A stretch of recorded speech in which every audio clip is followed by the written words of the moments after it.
know, Jack, you do a lot of work with the homeless people. And when I go down to work with those people, I'm amazed at how loving, how caring, and how interactive those people are. You know, I go to a networking event and there's a bunch of people in there and most of them don't even smile at each other. Yeah. And you go down on the street where people come out of their tent and give you a hug. You know, they don't even have no shoes on. But those people have value, don't they? Yeah, they do.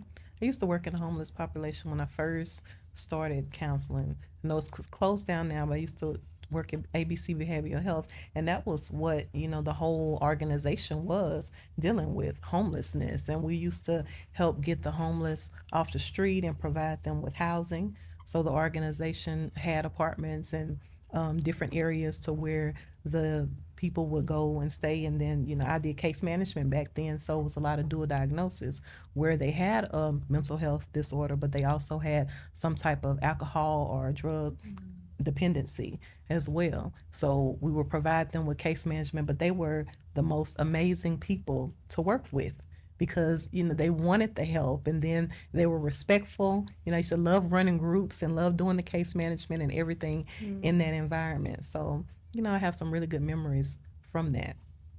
And it's good to help them get on their feet. And some of them now that are from that period are now doing really well in life. So it's really good to see. I always like to try to remind people that that's somebody's aunt, uncle, cousin, father. Yep. A lot of individuals that are unsheltered today, they have master's degrees, PhDs, lawyers, doctors, things of that nature.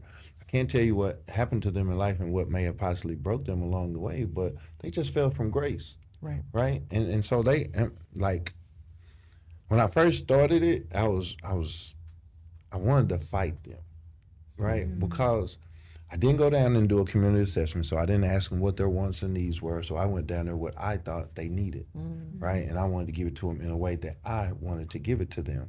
And so this one lady walked up and she was like, "Hey, y'all got some ice in them coolers?" And I'm like, "No, ma'am." She said, "Y'all got some clothes over there?"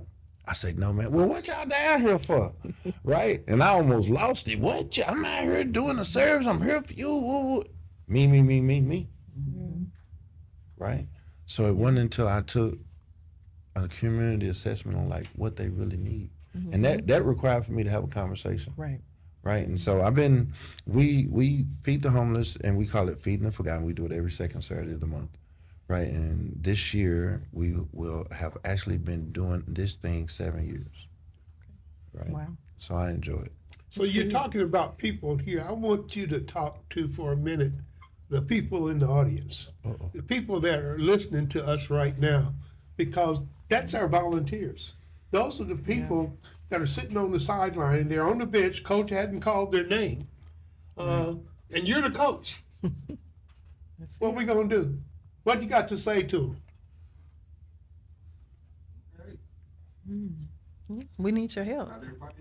Yeah, that's what we want to say to them. We need your help. I think volunteers are the backbone of nonprofit organizations. To really get in there and show support and not have to be paid for the service. That's important, so you can be able to make a difference, to provide what it is that you need, what the organization needs. And a lot of people have different skill sets.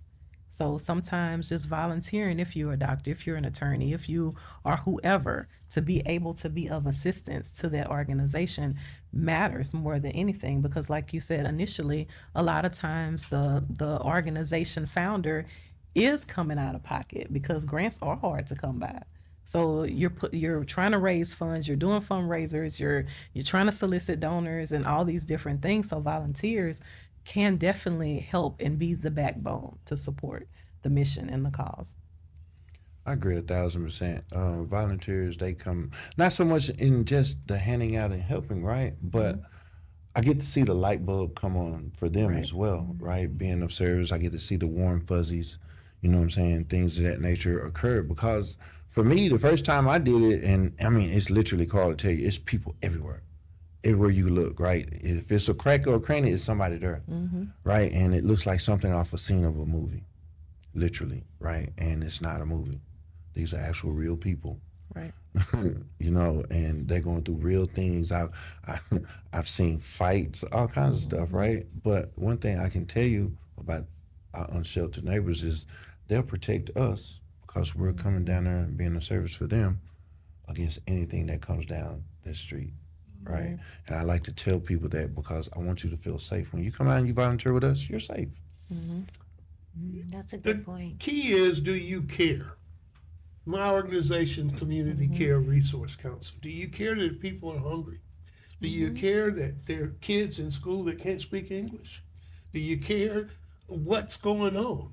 And the thing is what I want you to think about is that there's an acronym that applies to you. You might not have gotten involved yet, but the acronym is you're eligible too. We need you. We need your heart, your compassion, your wit, your ability to think out of the box. We all need people like you to come and be a part of us. So get with us. Tell us who you are. Let us know you're available. Let us know you want to help. You know, you can come on my website. I'm going to make a shameless plug.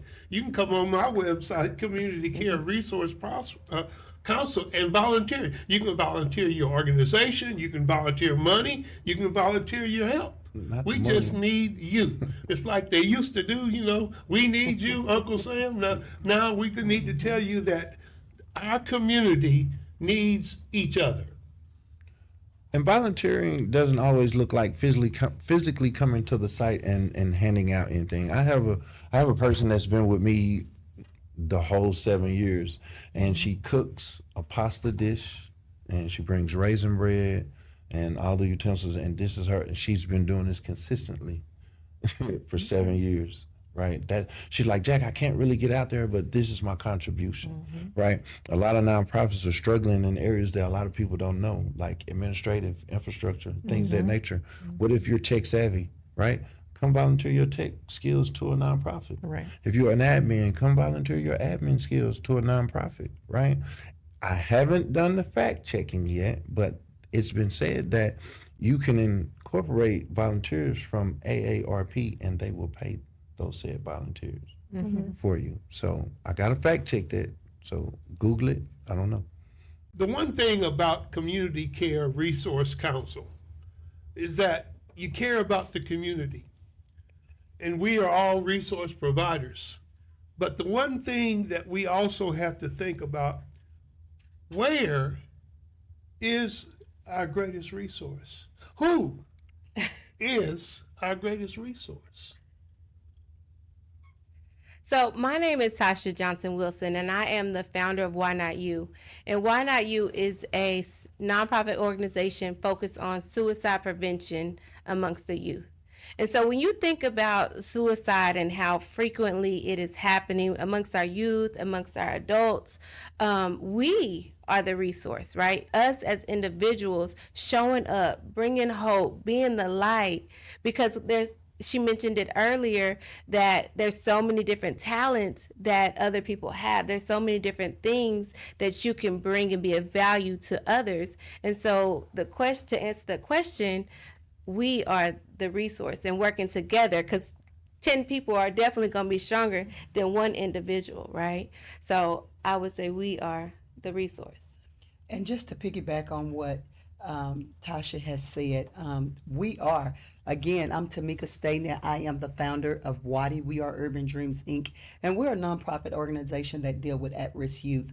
And we are the resources. We are the community, because cavalry is not coming. We are the cavalry. So with the different resources and outlets that we have, you provide suicide. If I do the at risk, and reach them in that way, and we bring that together collectively, then we all have that model piece. Then we have Dr. April that, we have aboard with us. So when you have that type of dynamic, you have what you need. So we are the source.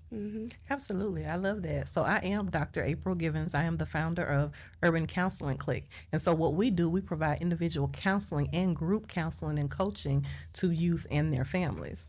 So with the collaboration with everything that you do with suicide and also with what you do, this will be a great branch for us because we provide the clinical aspect of it. I mean, just think about it. Just right now, we don't know each other. But right now, in just this conversation, the way that we could work together to help 5, 10, 15, 1,000 children, Right. individuals, just by having a simple conversation and being connected. Because sometimes it's about the proximity, right? Sometimes it's about the connection and how well just you walking into a room can change the dynamics of everything. Absolutely. I'm gonna use a ghetto word. They call it conversate. We really need to quit talking to the kids. I Exactly. know that's a curveball, Exactly. but we gotta talk to them. Right. And you're And when you absolutely talk right. to somebody, you spend as much time listening as you do talking. Exactly. But what we want to do is go in and lecture, and we're already 20 years behind schedule when we open our mouths. And the kids will tell you, if you let them, they'll tell you to be quiet and let me tell you what is really going on. Right. And just to piggyback on that, you're absolutely right. Because a lot of our youth of today, they don't feel like they're being heard. And all they want to do is be heard. And a lot of times, your decision may have been made, but just listen. If you listen to me, hear what I'm saying, then okay, we can go somewhere with that. And as I think about even just last year, the piece that we had, the Dallas Philly Love Tour, Stop the Gun Violence, all of us has been affected by that in some type of way. Watt is getting ready for its third year with that. I've rolled out some pieces to the schools. People are listening, people are hearing, because every last one of us have a role that we play here. Because you got many youth that are they're suicidal. How many suicides have we had? School age children, and with that, not even that, just that, but the parents as well.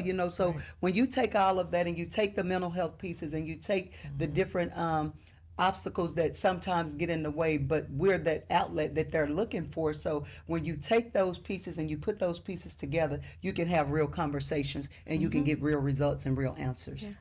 So what are those kids looking for?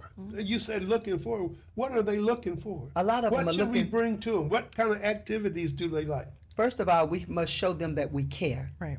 Because if they feel that you don't care, you've just lost them. But if they know you're real, they know you're genuine, they will spill their heart out to you. And the rest of it is history. But if you're genuine, you're concerned, you're compassionate, you're empathy, you love, that's all it takes.